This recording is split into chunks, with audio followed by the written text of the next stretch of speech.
कैसे देखते हैं, चुनाव नजदीक हैं, लगातार देखें तो ओबीसी समाज के बड़े नेता सक्रिय हो रहे। प्रीतम लोधी का आपने फिलहाल में देखा होगा, बागेश्वर महाराज के लिए कुछ बोले तो बागेश्वर महाराज बोले, तो बागेश्वर महाराज का भी एक बुंदेलखंड के उभरते बड़े संत हैं और पूरे देश विदेश में नाम हो रहा है। कैसे देखते हैं लड़ाई, संतों तक मन की लड़ाई? देखिए, ये जो बात आप जो कह रहे हैं, मैं किसी जाति या किसी संत पर कोई टिप्पणी करना उचित नहीं समझता हूं। हमें अपनी हक की लड़ाई लड़नी चाहिए और उस लड़ाई के लिए हमें अपने सब कुछ निछावर कर देना चाहिए, लेकिन हम किसी के लिए गाली दें या किसी की आलोचना करें, इसका मैं पक्षधर कभी नहीं रहा। मुझे अपने हक की बात करनी चाहिए और वही मैं करता हूं। लेकिन मैं ये भी कहना चाहता हूं कि प्रीतम लोधी जी के साथ अगर भारतीय जनता पार्टी ने उनको निकाला है तो वो भी गलत है, क्योंकि अगर उनका कोई व्यक्तिगत विचार थे, अगर उन्होंने कुछ कहा था तो उनका सामाजिक तौर पर उसका मूल्यांकन होना चाहिए था और वो लोग जवाब देते जिनके लिए कहा था। तो मैं समझता हूं कि प्रीतम लोधी की इस बात से मैं सहमत नहीं हूं कि किसी जाति को बारे में कुछ कहा जाए, लेकिन उनके साथ जो अन्याय हुआ है मैं उनके साथ हूं। नमस्कार, आप देख रहे हैं राजधानी समाचार। बात की जाए मध्य प्रदेश की राजधानी भोपाल में, लगातार मध्य प्रदेश में ओबीसी वर्ग, ओबीसी समाज के लिए तमाम संगठन और तमाम वो सामाजिक बंधु लड़ाई लड़ रहे हैं। कोई आरक्षण को लेकर मैदान में है तो कोई जिसकी जितनी हिस्सेदारी उतनी उसकी भागीदारी होना चाहिए। ये भी जनसंख्या का भी लगातार मुद्दे उठ रहे, लोग बिहार के भी लोग उठा रहे मुद्दे, यूपी से भी उठा रहे, कर्नाटक के। मध्य प्रदेश की बात की जाए तो जगदीश यादव एक बड़ा नाम है, इनका चेहरा है, यादव समाज के बड़े समाज से ही माने जाते हैं, लगातार संगठन के माध्यम से और समाज में भी काम कर। जगदीश यादव जी, आप 2023 में चुनाव है तो क्या जो ओबीसी की जो जनसंख्या का मुद्दा है, जो भी आपने देखा होगा नगर निगम के चुनाव, पंचायत चुनाव गूंजा था आरक्षण का, क्या 2023 के चुनाव में भी गूंजेगा? क्या कैसे देखते हैं? देखिएगा, आरक्षण का जो मुद्दा है वो एक ऐसी हमारी जायज मांग है कि इस देश में जिस वर्ग की जितनी संख्या हो उसका उतना हक मिलना चाहिए। हम किसी की जाति के विरोधी नहीं है, ना हम किसी जाति से कुछ छीनना चाहते हैं। हमारा एक ही हमेशा से मांग रही है कि जिसकी जितनी हिस्सेदारी है समाज में उतनी उसकी भागीदारी होना चाहिए हर जगह। राजनीति में हमने जब भी जो सरकार रही है, चाहे वो अर्जुन सिंह जी की सरकार हो, चाहे वो पटवा जी की हो, चाहे वो कैलाश जोशी जी की हो, चाहे वो दिग्विजय सिंह जी की हो, चाहे वो कमलनाथ जी की हो, चाहे वो वर्तमान में फिर शिवराज जी की हो, सभी सरकारों से हमने हमेशा पिछड़े वर्ग के हक की बात हम करते रहे हैं। उसके नतीजे भी हमें आए हैं कि अब राजनीतिक दल पिछड़े वर्ग को गंभीरता से लेती है और विचार करती है कि जीतने के लिए पिछड़े वर्ग का हमको साथ लेना पड़ेगा। तो वो लोग भी काम कर रहे हैं। जैसे पिछली सरकार ने पिछड़ा वर्ग आरक्षण देने की घोषणा की 27%, कमलनाथ सरकार ने। वर्तमान में जो सरकार है, अभी हम उनसे परसों ही मिले थे मुख्यमंत्री जी से, तो हमने कहा कि हमारे पिछड़े वर्ग की जो संख्या है उसके आधार पर आप हमें टिकट दीजिए। वही मांग हमारी सभी दलों से है और हमारी जो संख्या है वो 52% संख्या तो सरकार ने हमको बताई है। उन 52% के हिसाब से हमको हिस्सेदारी मिलना चाहिए, चाहे वो प्रशासनिक मामला हो, चाहे वो राजनीतिक मामला हो, चाहे वो हमारा उद्योग जगत का मामला हो। हर जगह हमें हमारी संख्या से हमारी हिस्सेदारी चाहिए और ये संघर्ष हमारा आज भी जारी है और आगे भी जारी रहेगा। लेकिन हम सबके लिए चाहते हैं, हम किसी का हक नहीं मारना चाहते, लेकिन हमारा हक हम चाहते हैं। ये हमारी मांग शुरू से रही है और आगे भी रहेगी। लेकिन कहीं ना कहीं मांग की बात की जाए तो सरकार उस मांग को मानने के लिए तैयार नहीं है, या मांग आपकी सुनती नहीं है ओबीसी समाज, ओबीसी की। क्योंकि अब देखा जाए नगर निगम के चुनाव, पंचायत चुनाव में आपने देखा होगा टिकटों को लेकर किस प्रकार से 27% की जो कमलनाथ ने आरक्षण दिया था, वो सीएम थे, उसके बाद मिला ही नहीं आरक्षण। महापौर का चुनाव देखें, पार्षदों का चुनाव देखते, कहाँ मिला पैसेंट? कैसे देखते हैं आप? ये अदालतों में जिस प्रकार से हमारे पिछड़े वर्ग की संख्या कम है, वहां पर सुप्रीम कोर्ट हो चाहे हाई कोर्ट हो, सभी जगह सामान्य वर्ग के लोग ज्यादातर जज हैं और न्यायाधीश हैं। इसलिए ये समस्या हम लोगों को आती है। इसीलिए हमारा कहना है कि हमें सुप्रीम कोर्ट में भी, हाई कोर्ट में भी हमारी संख्या के हिसाब से हमें न्यायाधीश चाहिए। उसी प्रकार से हमें पत्रकार जगत हो, चाहे उद्योग जगत हो, चाहे वो राजनीतिक हिस्सेदारी हो, हर जगह हमारी संख्या के हिसाब से जब तक हमें हिस्सेदारी नहीं मिलेगी, इस प्रकार का अन्याय होता रहेगा।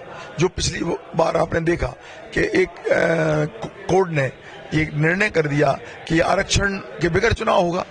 आखिरकार उस बात पर हम लोग लड़े और सरकारों को मजबूर होना पड़ा और उसके बाद आरक्षण के आधार पर ही फिर चुनाव हुए। ये पिछड़े वर्ग के संगठनों की एक जीत है और मैं समझता हूं कि आगे चल के हम लोग न्याय लेके रहेंगे, चाहे कितना भी अड़चने आए, लोग कितने भी बहाने बनाएं, सरकारें चाहे हमको कितना भी दाएं बाएं करने की कोशिश करें, हम अपने लक्ष्य के प्रति सजग हैं और उस पर हम कायम है और लेके रहेंगे हमारा हक। बहुत सारे संगठन है मध्य प्रदेश के, बहुत सारे लोग हैं, सवर्ण समाज के भी कुछ नेता हैं बड़े, कहते हैं कि ओबीसी आरक्षण को लेकर जातिगत राजनीति हो रही है और जातिगत बढ़ावा हो रहा है, तो इसमें कितनी सच्चाई है? देखो, जातिगत बढ़ावे की जहां तक बात है तो मैं उन लोगों से कहना चाहता हूं बहुत आदर पूर्वक कि जाति एक सच्चाई है। पंडित जवाहरलाल नेहरू जी जब इस देश के प्रधानमंत्री हुए तो भारत के सारे प्रदेशों के मुख्यमंत्री उन्हीं के समाज के हो गए, सारे राज्यपाल उनकी समाज के हो गए, सारे हाई कोर्ट, सुप्रीम कोर्ट के जज उन्हीं के समाज के हो गए, बड़े बड़े उद्योगों में उन्हीं लोगों को महत्व मिला। तो जहां व्यक्ति बैठता है जिस समाज का, उस समाज को बढ़ावा मिलता है।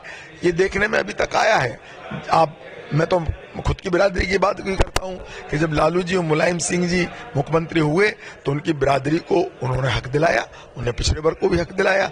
तो जब भी कोई व्यक्ति समाज का कहीं ऐसे पद पर बैठता है जिसके पास कुछ देने को होता है, वो किसी भी समाज का हो, करता है और आगे भी करता रहेगा और पूर्व में भी होता रहा है। आप जितनी भी सरकारें रही हैं, उन मुखिया जो रहे हैं, जिस बिरादरी से रहे हैं, उस बिरादरी को लाभ पहुंचता है। ये सच्चाई है और जाति भी एक सच्चाई है। इसके बगैर अगर हम समझते हैं कि भारत को नहीं देखा जा सकता। आने वाले चुनाव क्या जातिगत होंगे, क्या संविधान से होंगे, क्या पिछड़ा वर्ग की लड़ाई के होंगे, क्या आरक्षण को होंगे, कैसे देखते हैं? चुनाव नजदीक हैं, लगातार देखें तो ओबीसी समाज के बड़े नेता सक्रिय हो रहे। प्रीतम लोधी का आपने फिलहाल में देखा होगा, बागेश्वर महाराज के लिए कुछ बोले तो बागेश्वर महाराज बोले, तो बागेश्वर महाराज का भी एक बुंदेलखंड के उभरते बड़े संत हैं और पूरे देश विदेश में नाम हो रहे। कैसे देखते हैं लड़ाई, संतों तक मौत की लड़ाई? देखिए, ये जो बात आप जो कह रहे हैं, मैं किसी जाति या किसी संत पर कोई टिप्पणी करना उचित नहीं समझता हूं। हमें अपने हक की लड़ाई लड़नी चाहिए और उस लड़ाई के लिए हमें अपने सब कुछ निछावर कर देना चाहिए। लेकिन हम किसी के लिए गाली दें या किसी की आलोचना करें, इसका मैं पक्षधर कभी नहीं रहा। मुझे अपने हक की बात करनी चाहिए और वो ही मैं करता हूं। लेकिन मैं ये भी कहना चाहता हूं कि प्रीतम लोधी जी के साथ अगर भारतीय जनता पार्टी ने उनको निकाला है तो वो भी गलत है, क्योंकि अगर उनका कोई व्यक्तिगत विचार थे, अगर उन्होंने कुछ कहा था तो उनका सामाजिक तौर पर उसका मूल्यांकन होना चाहिए था और वो लोग जवाब देते जिनके लिए कहा था। तो मैं समझता हूं कि प्रीतम लोधी की इस बात से मैं सहमत नहीं हूं कि किसी जाति को बारे में कुछ कहा जाए, लेकिन उनके साथ जो अन्याय हुआ है मैं उनके साथ हूं। ओबीसी संगठन जो हैं तो जाति से चलते चलते धर्म तक पहुंच गए हैं। खासतौर पर बुंदेलखंड में बड़ा धार्मिक एक मतभेद बने हुए हैं। तो ऐसे चल के क्या अपने मध्य प्रदेश जो शांति का टापू होता है, तो इससे शांति व्यवस्था और जाति का ज्यादा बढ़ावा आप कैसे देखते हैं? मेरा एक सवाल है बड़ा ये। मैं आपको स्पष्ट रूप से बता देना चाहता हूं कि धर्म और जाति ये सारी चीजें समय समय पर लोग लाते हैं, अपने अपने उनके खुद के व्यक्तिगत विचार होते हैं, सोच होता है। मैं तो आपसे कहना चाहता हूं कि अगर कोई सबसे बड़ा धर्म है तो मानवता है और मानवता के लिए ही लोगों को काम करना चाहिए। आज जरूरत है कि हम अस्पतालों में हमारे गरीब लोग किस प्रकार से भटक रहे हैं, शिक्षा में किस प्रकार से हम लुट रहे हैं, हर जगह उन लोगों के साथ अन्याय हो रहा है, चाहे वो किसी भी जाति का हो, किसी धर्म का हो, किसी वर्ग का हो। इस पर मूल्यांकन होना चाहिए। इसी पर आधारित राष्ट्रीय स्तर पर विचार करना चाहिए और राजनीति में भी इन मुद्दों पर पर ही लोगों को वोट देना चाहिए। लेकिन दुर्भाग्यवश ये हो रहा है इस देश में कि कभी धर्म के नाम पर चले जाते हैं लोग, कभी जाति के नाम पर चले जाते हैं। लेकिन जो मूल समस्याएं हैं, जो मूल मुद्दा है इस भारत के नागरिकों का, उस पर हम लोग कंसंट्रेट नहीं कर पा रहे राजनीतिक दल।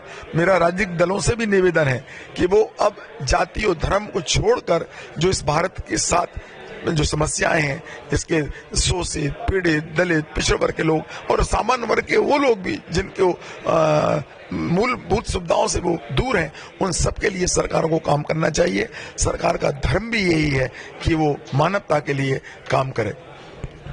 जगदीश यादव जी हमारे साथ थे, इनने वो कड़वे सवालों के जवाब दिए हैं जो मध्य प्रदेश के ओबीसी वर्ग के बड़े नेता हैं बच रहे थे। कहीं ना कहीं इनने बहुत सच्ची और सटीक जानकारी दी है कि कहीं ना कहीं जाति धर्म से उठ के मानव जो सेवा है उसको राजनीतिक और नेताओं को उस पर ध्यान देना चाहिए। राजधानी समाचार दिन विश्वकर्मा की report, Bhopal, Madhya Pradesh. Subscribe now and press the bell icon.